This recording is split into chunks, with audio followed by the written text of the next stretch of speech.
Hoy, 19 de octubre de 2019, estamos en estos momentos frente a nuevos escenarios de agresión del imperialismo. Esta vez es nuevamente Siria junto al pueblo kurdo del norte de Siria. Esta agresión turca es un acto de guerra que condenamos porque está en contra de la soberanía y la seguridad del territorio de Siria. Aquí se está violando el derecho internacional y la Carta de las Naciones Unidas. Ayer el presidente Assad instaba a fuerzas extranjeras a retirarse de Siria. Reiteramos nuestro apoyo a Siria como Estado soberano con pleno derecho a defender su integridad territorial y soberanía nacional. Y al mismo tiempo apoyamos al pueblo kurdo que lucha por sus derechos postergados.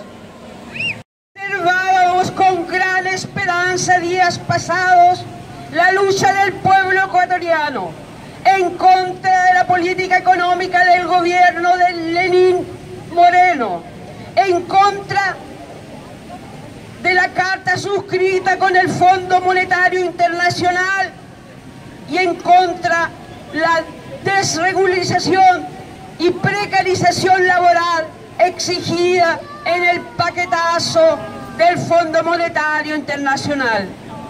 Produjo rápidamente un acuerdo entre la Confederación de Nacionalidades Indígenas, CONAIE, y Lenín Moreno, sin la participación de los trabajadores, la que modificará el decreto sobre combustibles, pero los otros dictados del Fondo Monetario Internacional seguirán en vigencia, en particular el recorte salarial del 20% para los empleados del Estado.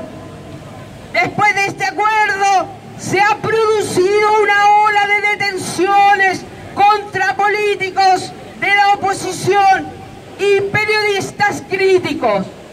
Los políticos encarcelados son acusados de terrorismo, entre otras cosas, de ser responsables de actos de violencia durante las protestas.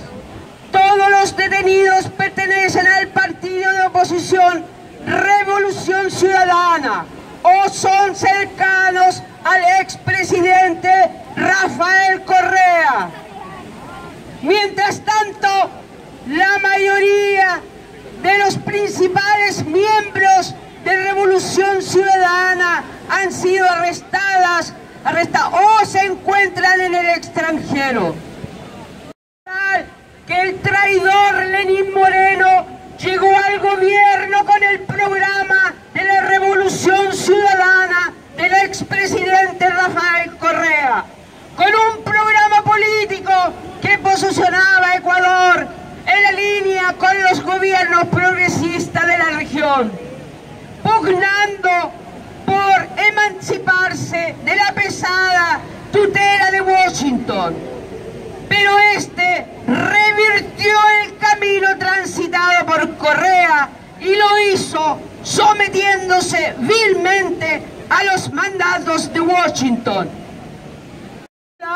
Se transformó en una derrota cuyo sacrificio fue ofrendado en una falsa mesa de negociaciones.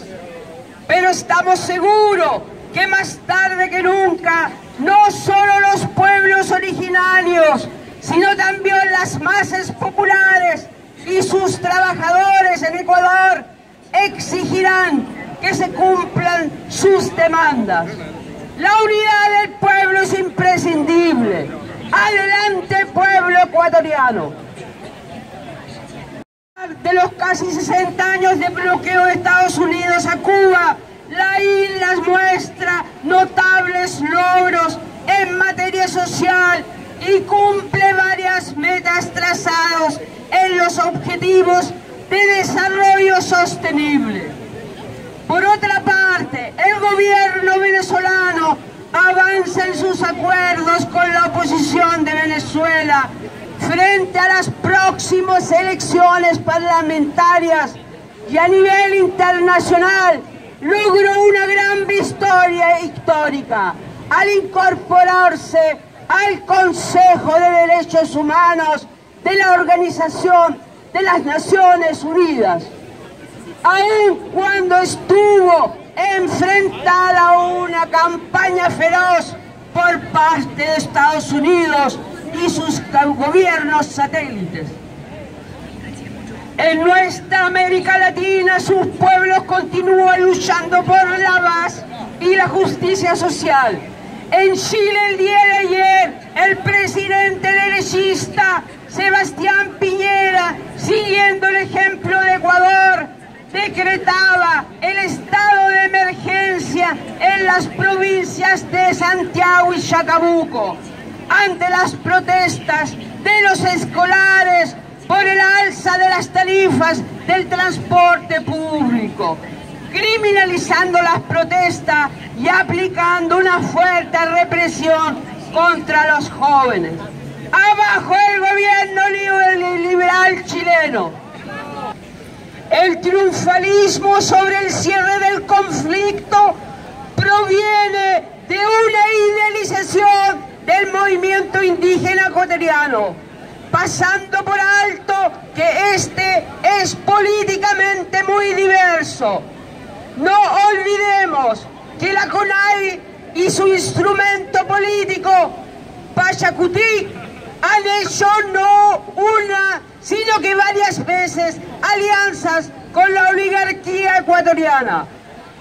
Los indígenas se pronunciaron en contra de la criminalización de las manifestaciones y de los detenidos, pero no mencionaron las detenciones de políticos de la oposición, mientras la Embajada de México en Quito abría sus puertas para recibir a los perseguidos políticos ecuatorianos.